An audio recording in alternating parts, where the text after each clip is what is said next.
Traffic abstraction అనేటువంటిది జరగడానికి వీల్లేదు అనేటువంటిది మాకు చెప్తా ఉన్నారు. మాద బాధ్యత ట్రాఫిక్ అబ్స్ట్రక్షన్, అది పోలీస్ శాఖ బాధ్యత. ఈరోజు ఒక ప్రజా సమస్య మీద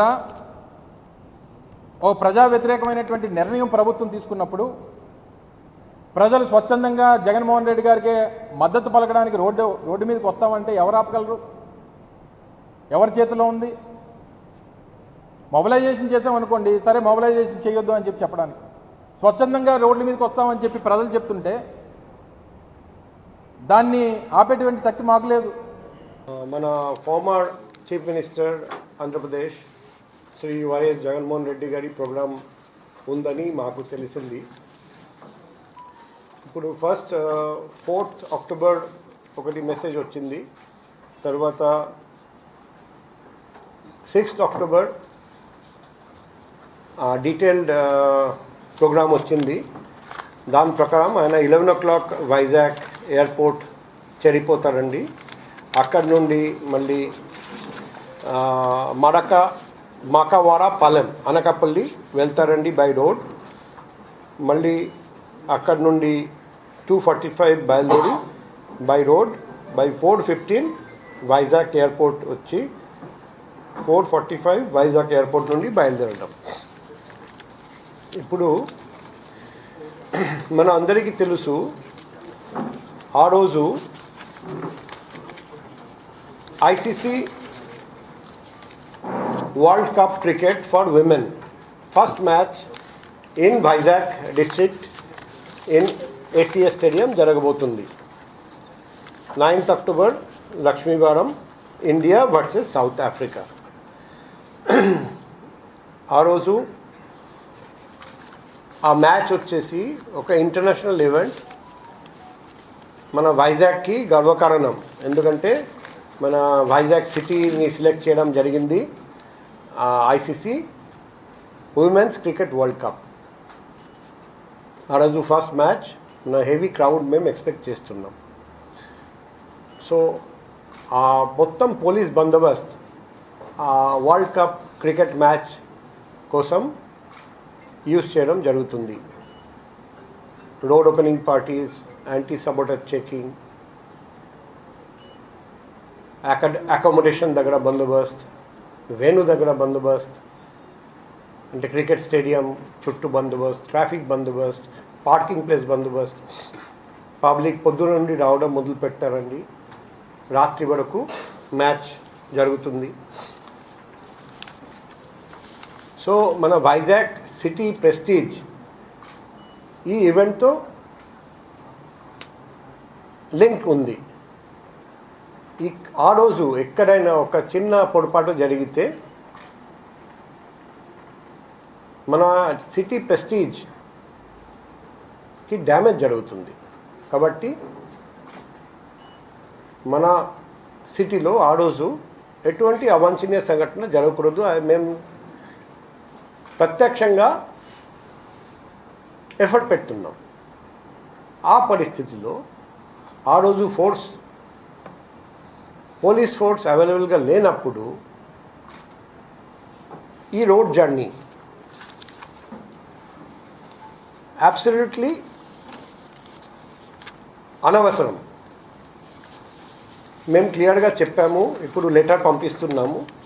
ఆ లెటర్లో మేము క్లియర్గా రాస్తున్నాము,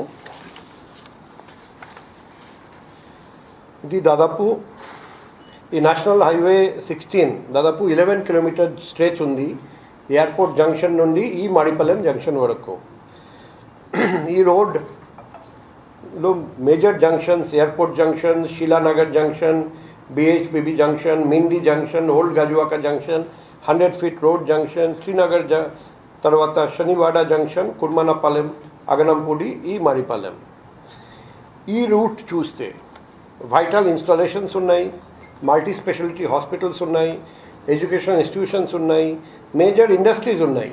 తర్వాత హెవీ వెహికల్స్, పోర్ట్ వైపు వెళ్తున్న హెవీ వెహికల్స్ కూడా ఇదే రోడ్ యూజ్ చేస్తారండి. ఇప్పుడు మాకు తెలుస్తుంది వేల మంది మొబిలైజ్ చేయడం జరుగుతుంది. వాళ్ళు అందరూ ఎయిర్పోర్ట్ దగ్గరికి వచ్చి ఫార్మర్ చీఫ్ మినిస్టర్ గారిని రిసీవ్ చేసుకోవడం, గ్రీట్ చేయడం కోసం వస్తున్నారండి. అదే మాదిరిగా ఈ డిఫరెంట్ జంక్షన్స్లో వేల మంది వచ్చి గ్యాదర్ అవుతారండి. దాదాపు 100 నుండి 150 వరకు 4 వీలర్స్ అండ్ 500 కంటే ఎక్కువ 2 వీలర్స్ కూడా ఫార్మర్ చీఫ్ మినిస్టర్ గారి కాన్వాయ్ అకంపెనీ చేస్తారట. మన అందరికీ తెలుసు హైవే ట్రాఫిక్ కాల్కటా నుండి కన్యాకుమారి వరకు ఈ రూట్ యూజ్ చేస్తారండి. అప్పుడు నేషనల్ హైవే బ్లాక్ అయిపోతుంది. అంబులెన్స్, ఎసెన్షియల్ సర్వీసెస్ బ్లాక్ అయిపోతాయి. పబ్లిక్ అందరూ ఇబ్బంది ఫేస్ చేస్తారు. వేరే రూట్ లేదు ఈ అన్ని హెవీ వెహికల్స్ డైవర్ట్ చేయడానికి. పోర్ట్కి వెళ్తున్న వెహికల్స్, హెవీ ఇండస్ట్రీస్కి వెళ్తున్న వెహికల్స్ డైవర్ట్ చేయడానికి వేరే రూట్ లేదు. పెద్ద ట్రాఫిక్ జామ్ జరుగుతుంది. దానివల్ల ఎసెన్షియల్ సర్వీస్ ఆగిపోతాయి, పబ్లిక్కి ఇబ్బంది, అండ్ ఈ కాన్వాయ్ కూడా ఆగిపోతుంది. సో మొన్న కడూరులో ఏం జరిగింది మనకు తెలుసు. తమిళనాడులో 41 మంది చనిపోయారండి. తొక్కిసల్ట జరిగింది. ఎందుకు జరిగింది అది కూడా చూస్తే ఒక ముఖ్యమైన కారణం వచ్చేసి అక్కడ కెపాసిటీ తక్కువ కానీ ఎక్కువ మందిని రప్పించడం జరిగింది. దానివల్ల ఈ యాక్సిడెంట్ జరిగి అమూల్యమైన ప్రాణాలు 41 మంది చనిపోయారండి. ఇక్కడ కూడా మన అందరికీ తెలుసు ఈ జంక్షన్స్లో ఎంత స్పేస్ ఉంది. అక్కడ వేల మంది వస్తే అక్కడ తొక్కిసల్ట జరిగితే ఆ బాధ్యత ఎవడు వహిస్తాడు? ఒకవైపు సిటీలో ఒక ఇంటర్నేషనల్ ఈవెంట్ జరిగితే అప్పుడు ఈ రోడ్ జర్నీ మనకు అవసరమా? సో అంతా మనం ఆలోచించి మేము క్లియర్గా రాస్తున్నాం, వాళ్లకు లెటర్ ఇస్తున్నాం. మేము ఈ పర్మిషన్ కేటగిరికలీ డినై చేస్తున్నాం. రోడ్ జర్నీకి పర్మిషన్ వైజాగ్ సిటీ పోలీస్ ఇవ్వడం లేదు. సో ఒకవేళ ఆ ప్రోగ్రాం పెట్టాలంటే అది ఉంది అనకాపల్లి జిల్లాలో మకవాడ పాలెం. ఆ మకవాడ పాలెం వెళ్ళాలంటే ఈజీగా చాపర్ ద్వారా వెళ్ళొచ్చు. అక్కడ దిగడం, ప్రోగ్రామ్ అయిపోయిన తర్వాత అక్కడ నుండి వెళ్ళిపోవడం. ఇంతకుముందు కూడా ఫార్మర్ చీఫ్ మినిస్టర్ ప్రోగ్రామ్ వేరే చోట కూడా జరిగింది. అక్కడ కూడా చాపర్ ద్వారా రావడం, దిగడం, మళ్ళీ ప్రోగ్రామ్ అయిపోయినాక చాపర్ ఎక్కి వెళ్ళిపోవడం జరిగింది. రిక్వెస్ట్ కూడా చేశాము, ఇటువంటి రోడ్ ప్రోగ్రాం పెట్టకండి. ఇప్పుడు మీ ద్వారా మేము పబ్లిక్కి రిక్వెస్ట్ చేస్తున్నాం, ఆ ప్రోగ్రాంకి ఎటువంటి పర్మిషన్ లేదు కాబట్టి దయచేసి రాకండి. ఎందుకంటే ఆ అసెంబ్లీ చట్ట విరుద్ధంగా జరుగుతుంది కాబట్టి that becomes an unlawful assembly. తర్వాత at the cost of repetition అందరికీ ఇబ్బంది, పబ్లిక్కి ఇబ్బంది, ట్రాఫిక్కి ఇబ్బంది, ఎసెన్షియల్ సర్వీసెస్కి ఇబ్బంది, అంబులెన్స్కి ఇబ్బంది, ఇండస్ట్రీస్కి ఇబ్బంది. అండ్ ఎక్కడైనా ఏదైనా అవాంఛనీయ సంఘటన జరిగితే, తొక్కిసల్ట జరిగితే, అదే రోజు international event, first match India versus South Africa.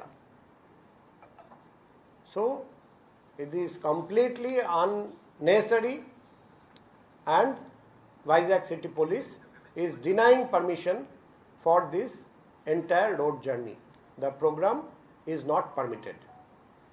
So మీ ద్వారా కూడా రిక్వెస్ట్ చేస్తున్నాం, ఒకవేళ ఆ ప్రోగ్రామ్ ఆ రోజు పెట్టాలంటే త్రూ చాపర్ డైరెక్ట్గా అక్కడ దగ్గర దిగి ఆ ప్రోగ్రామ్ చేసుకొని తర్వాత చాపర్ ద్వారా వెళ్ళిపోవచ్చు. ఎటువంటి ఇబ్బంది ఎవరికి ఉండదు.